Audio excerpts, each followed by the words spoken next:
ओम नमो भगवते वासुदेवाय। माघ मास महात्म 13वां अध्याय।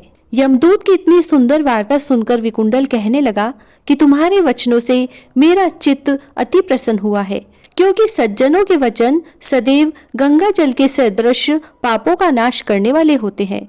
उपकार करना तथा मीठा बोलना सज्जनों का स्वभाव ही होता है, जैसे अमृत मंडल चंद्रमा को भी ठंडा कर देता है। हे यमदूत, अब कृपा करके आप यह भी बतलाइए कि किस प्रकार मेरे भाई का नरक से उद्धार हो सकता है। तब दूत कुछ देर ज्ञान दृष्टि से विचार कर मित्रता रूपी रस्से से बंधा हुआ बोला, हे वैश्य, यदि तुम अपने भाई के लिए स्वर्ग की कामना करते हो तो जल्दी ही अपने 8 जन्म के पुण्य के फल को उसके निमित्त अर्पण कर दो। तब विकुंडल ने कहा कि हे दूत, वह पुण्य क्या है और मैंने कौन से जन्म में और कैसे किए हैं, सब बतलाओ, फिर मैं अपना पुण्य अपने भाई को दे दूंगा। दूत कहने लगा कि हे वैश्य, सुनो, मैं तुम्हारे पुण्य की सब कथा कहता हूँ। पूर्व समय में मधुवन में शाल्की नाम का एक ऋषि था। वह बड़ा तपेश्वरी, ब्रह्मा के समान तेज वाला था। नवग्रह की तरह उसकी स्त्री रेवती के 9 पुत्र थे, जिनके नाम ध्रुव, शशि, बुध, तार, ज्योतिमान थे। इन 5 ने गृहस्थाश्रम धारण किया था तथा निर्मोह, जीतमाय, ध्याननिष्ठ और गुणातक ये 4 संन्यास ग्रहण कर वन में रहने लगे। ये शिखा सूत्र से रहित पत्थर और सोने को समान समझते थे। जो कोई अच्छा या बुरा उनको अन्न देता वही खा लेते और कोई कैसा ही कपड़ा देता उसको पहन लेते। सदैव ब्रह्मा के ही ध्यान में लगे रहते। इन 4 ने व्रत, शीत, निद्रा और आहार सबको जीत लिया। बस चर अचर को विष्णु रूप समझते हुए मौन धारण करके संसार में विचरते थे।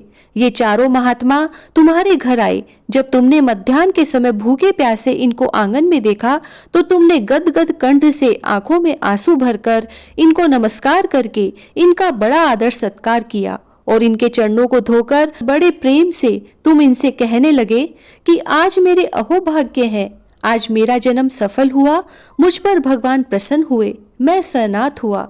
मेरे माता पिता, पत्नी, पुत्र, गो आदि सब धन्य हैं जो आज मैंने हरि के सदृश आपके दर्शन किए। सो हे वैश्य, इस प्रकार तुमने श्रद्धा से उनका पूजन किया और चरण धोकर जल को मस्तक से लगाया।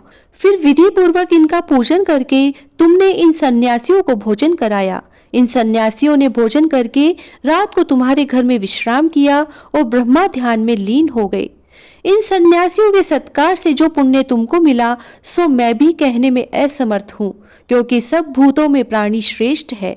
प्राणियों में बुद्धि वाले, बुद्धि वालों में मनुष्य, मनुष्यों में ब्राह्मण, विद्वानों में पुण्यात्मा और पुण्यात्माओं में ब्रह्म ज्ञानी सर्वश्रेष्ठ है। ऐसी ही संगति से बड़े बड़े पाप नष्ट हो जाते हैं। यह पुण्य तुमने अपने पहले 8वें जन्म में किया था। सो यदि तुम अपने भाई को नरक से मुक्त कराना चाहते हो तो यह पुण्य दे दो। सो दूत के ऐसे वाक्य सुनकर उसने प्रसन्न चित्त से अपना पुण्य अपने भाई कुंडल को दे दिया और वह नरक से मुक्त हो गया और दोनों भाई देवताओं से पूजित किए गए। तब दूत अपने स्थान को चला गया। इस प्रकार वैश्य के पुत्र विकुंडल ने अपना पुण्य देकर अपने भाई को नरक की यातना से छुड़वाया। सो हे राजन, जो कोई इस इतिहास को पढ़ता या सुनता है वह 1000 गोदान का फल प्राप्त करता है। माघ मास महात्म 13वां अध्याय समाप्त। जय श्री राधे।